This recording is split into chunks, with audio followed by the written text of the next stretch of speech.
Good afternoon, ICC members and followers. My name is Michael Rahal. I am an international chess master, and I'm here today to bring you the recap of the first 4 rounds of the Candidates 2024, which is being held these days in Toronto, Canada.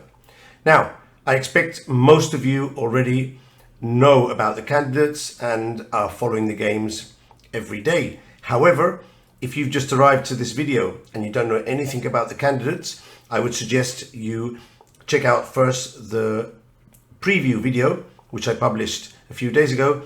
The link is in the description of this video. Now, getting back to the action, it's been very interesting, fast and furious, as they say, with quite a few wins, of course some draws as well, but everyone fighting till the end. It's very important to understand that there is a 40 move rule, which means draws can't be agreed before the move 40. Of course, there are exceptions when there's a threefold repetition, but this normally provides fighting chess. In addition, only the winner will get a chance to qualify to play against Ding Liren for the world title. So it's no bars hold, everyone is going for the win. As you can see in the cross table, which will be on your screen now, after 4 rounds there is already a sole leader in the candidates. Jan Nepomniachtchi from Russia, the winner of the previous 2 editions of the candidates, and obviously then one of the favorites, is in the lead with 2 wins and 2 draws, scoring 3 points out of 4. It can be said that his play hasn't been top-notch. He has been making some mistakes, but he's been very strong in converting his better positions when they have appeared on the board. Of course, having won the past 2 candidates, for me personally, he is one of my 2 favorites to win the tournament. Tied in second place, we have Fabiano Caruana and Domaraju Gukesh, both of them extremely strong players.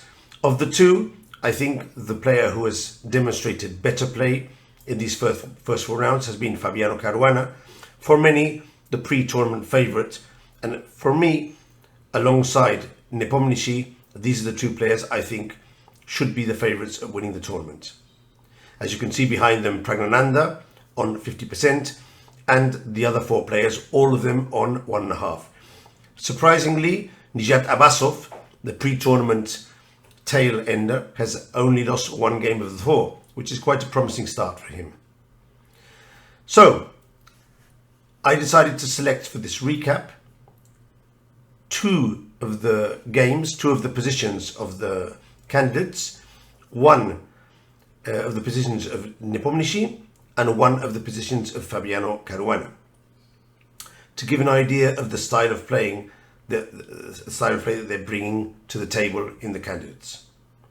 Nepomniachtchi has excellent opening preparation. His team of analysts are very strong. He plays fast and with confidence in the opening, and he's added a specialist in e4, e5, Jan Gustafsson, for this event.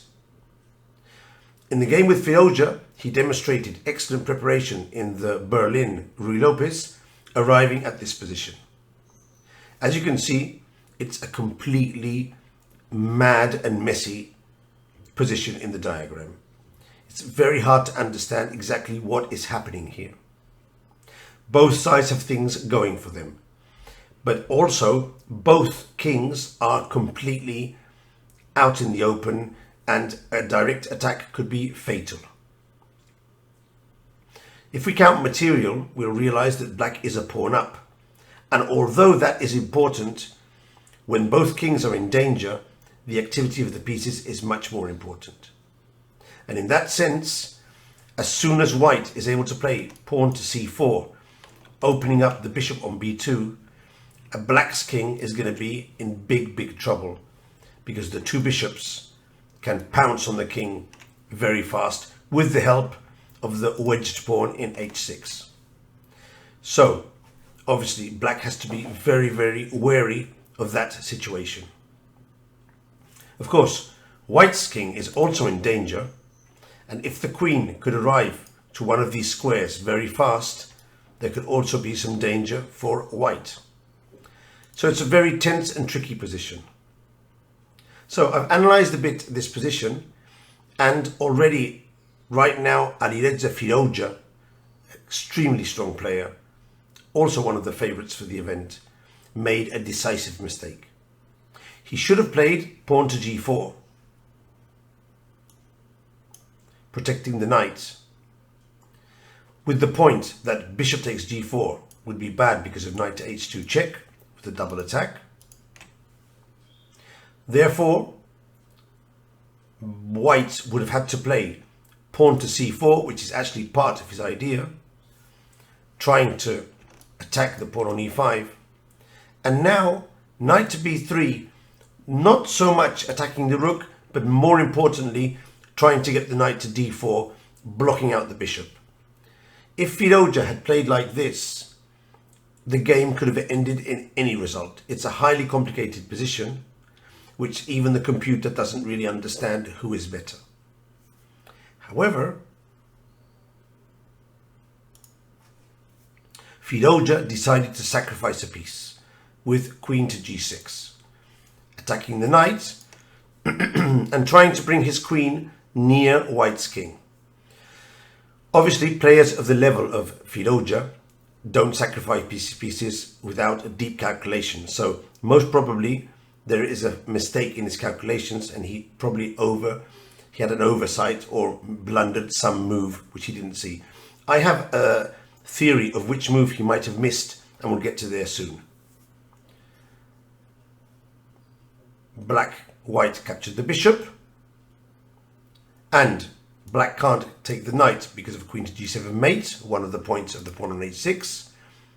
But he'd already planned queen to h6, eliminating one of the most important pawns and already threatening to penetrate into one of these squares. Now, possibly Firouzja had calculated here moves such as c4, opening up the bishop. But in that case, black has very good chances delivering a check on h1 and then dropping back to h5. So Nepomniachtchi played a very good move here. Bishop to f7. Excellent move. Not only blunting the rook and preventing rook to e8, but also hitting the e5 pawn with the queen, which could be useful, preparing rook to d7, which could also be useful, and most importantly, preventing the queen to access the h5 square, which would be very relevant here if black could play queen to h5, threatening a discovered attack. I think that Firouzja probably still calculated this move and counted on queen to f5 with a double attack on the knight and the bishop, and he probably thought he was okay here. Note that king takes f3 is not possible because this variation would be very good for black. So white played only move bishop to d5, sidestepping the double threat. Rook e8, queen takes pawn, and queen g4. Maybe Firouzja in his calculations arrived at this position and he thought there's no way the white king can save the day against these double threats with the queen, the knight and the f pawn, which could also come forward. But here Nepomniachtchi, fearless, played king to d3, getting out of the way of the attacks and trying to bring his pawn to c4, opening up the bishop, and if that wasn't enough, attacking the knight on a5. Now generally a king in the center is a death sentence, but not in this case. Black pinned the bishop and now had to sacrifice the rook for the bishop because white is mating with bishop takes e5. He still fought strongly for a discovered check, but now there are several good moves, but knight to g3 is obviously one of them. Returning part of the material, but getting quickly the win in this position. Nepomniachtchi played knight to g3. Firouzja brought his knight in, trying to deviate one of the pieces, but to no avail. With strong moves, he was able to wrap up very quickly and get the win with a very nice final king move, knight to d4, bishop to d4, and king to d2. And the extra material was enough to win the game. So, as we can see here, Nepomniachtchi playing close to the vest. Excellent calculation, excellent tactics control, very good in the time situation. If he plays like this in the rest of the games, Nepomniachtchi could easily become the winner of the tournament. And also, Nepomniachtchi is traditionally a very strong player when he starts with confidence. Whereas if he starts badly, his tournaments don't go so well. He started as the leader. My bet is on Nepomniachtchi for the moment. But just behind him is Fabiano Caruana. Fabiano is playing very well, and in his game against Nijat Avasov, one of the tail enders, he demonstrated his excellent technique and attacking spirit. After a Rossolimo attack, he arrived at this position where his three major pieces are pressing down the f-file, trying to create an attack on the f6 pawn. But for the moment, black is defending correctly on the king side. White would need somehow to increase the pressure on that pawn. Now, one possible plan is to get the knight to c5, where it would definitely be able to take part in the attack, or even try and push e5 at some point. Avasov could have maintained the position calm. Instead, he went for a5, which is a good move, but he didn't calculate it properly.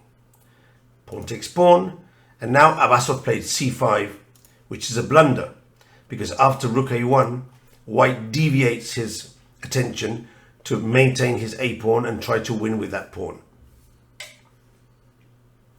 Instead of c5, Avasov could have played rook takes a5, which I suspect he decided not to play because of the following variation. He probably calculated queen to b6 with a double attack on these two pieces, rook a2, queen takes pawn. I am sure Avasov calculated rook c8 and probably stopped his calculations more or less here. Now, of course, if you stop your calculations here, there is a risk that there might be something that you're missing. This does seem very dangerous for black. I continue calculating this position, and if black captures the rook, knight to f3 is a very good move. Rook takes g2, queen to e8, bishop to h3, but now check on f8 and check on c8, and white would pick up the bishop and win the game. So it's hard to see exactly what Avasov missed, but maybe he calculated this variation and then decided not to play it because of these dangerous moves by white. But now it's too late. He's already played a5. So after c5, rook a1, rook a6, now that black is taking his pieces away from f6 to capture the pawn, Fabiano strikes in the center with e5. Of course, if black takes the pawn, white can swap pieces and play queen to e3 with a very dangerous attack. So Nijat Avasov closed the center, which is logical, but now Fabiano opens up the center again. c4, b takes c4, d takes c4, rook f8, and now the pawn is in principle going to be lost, but white defends with knight to b3. Now black's only chance is to capture the pawn on c4, and for that he has to deviate the rook from f4. So he plays g5. The rook has no square, but Caruana had calculated correctly that queen g3 pins the pawn to the king and is time enough to get the rook away. Black does capture the pawn, but in exchange he loses the pawn on f5. Notice that the queen on g3 is key because it protects the knight on b3. Now, the computer suggests that a move such as queen e6 could have held the position for a while. It's unclear if a draw would have been reached, because in these positions white will always have attack on the king and a strong passed pawn. But queen e6 was definitely the move to go. Avasov played bishop takes b3, queen takes b3, and rook takes a5, but now white swung his rook over to the king side and went for the kill. Rook f7, and Abazov resigned because in the case of queen takes e5, there is checkmate. And in the case of queen e8, e6 seals the deal because white enters black's position with the queen. So Fabiano playing very strongly this second game, has already won a game, 3 draws, hasn't been in major trouble. I would say at the moment, after the first 4 rounds, I'd have to give my bets to Nepomniachtchi and Caruana for the main event.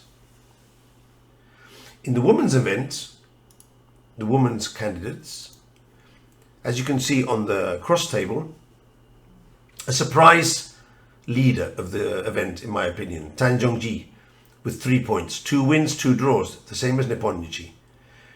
Of course, she's a very strong player, and she has already been a world champion, and she won the last candidates as well. So this is definitely not a surprise. However, personally, I think that Goryachkina is a stronger player than Zhongyi. So being second now with 2.5, I'd still have to put my money on Goryachkina to win the event. It would be interesting to see if Zhongyi is able to withstand the pressure of the players right behind who are pressing her, such as Goryachkina, Lakhno, Vaishali, and a surprise result by Salimova, who is on 50%, despite being the lowest rating in the field. It has to be said, though, I must stress that this is only 4 rounds out of 14, so there's a lot to be fought for. So I'm going to bring up the game of Zhongyi because she played a very nice attacking game in her victory against Vaishali. So in her game against Vaishali, Zhongyi reached this interesting position and demonstrated for all the chess fans how to conduct an attack on the king side with a controlled center position. As you can see, Zhongyi, her 4 pawns are detaining black's attack on the queen side. There's no way to get that pawn to b4 without losing a pawn. Also, although black's knights seem to be very well placed, b2 is very well protected by the knight. So essentially, black is closed out on the queen side, and that allows us to play for the attack on the king side, where all our pieces are looking at black's king. So Zhongyi first played queen to f2 to transfer her queen to the king side, rook to e7, rook to e2, and rook to e1. The knight is protecting the b pawn. I do think that at this point Vaishali still was entertaining the idea of breaking with f6 and e5, but that is tremendously difficult. After b6, g4, Zhongyi takes away the important square for the knight, but also she's already seen that when the queen gets to h4 and the knight goes to h5, black will be forced to play f6, and then we'll have the chance to open up a file with g5. So knight to b5. Maybe Vaishali was thinking of sacrificing a piece for 3 pawns here, but the attack is too strong. Queen d6, knight h5. Already queen to g5 is a threat. f6, g5, opening up the file for the rook on the g file. The computer suggests a defense with pawn takes pawn, queen takes pawn, threatening knight to f6, and now only move rook to f7. Notice that rook to f8 is not good because we have the classical deviation with mate on g7. After rook f7, f4, I think that white has the initiative, but black can still find a defense here, sacrificing a pawn after queen f8. In any case, white is clearly better in this position. Vaishali played f5, blocking the position, and now white is going for the kill. It can be said that knight f6 directly would have led to a winning position, but the calculations are complex. Zhongyi preferred rook g2, which is also a very sensible move, threatening knight f6. And after king h8, she brought the other knight, and now there are different threats. The main line would be, for example, after knight d2, threatening a double attack on f3, knight gc check, and knight f6 with a very nice checkmate, with the knight taking away the escape routes. In view of that variation, Vaishali played e5, defending g6 with the queen, and Zhongyi went in for the kill. Knight to f6, threatening mate. h6 would allow a very nice two knights mate, whereas pawn takes, knight to g6 check, king g8, knight takes e7, and g takes f6. And obviously Vaishali had to resign. She's losing too much material, and also there will be a checkmate very soon. So as you can see, this is my recap for the first 4 rounds. Very interesting chess games, as you can see, a lot of attacking chess, also some solid draws. And in our next recap, we'll have a better idea of how things are going after the first leg of the 2 double rounder. Until then, I hope you've enjoyed the video. Leave me your comments below. Tell me who is your favorite player. Tell me who you think is going to win the tournament, and we'll see you in our next recap. Good chess, my friends.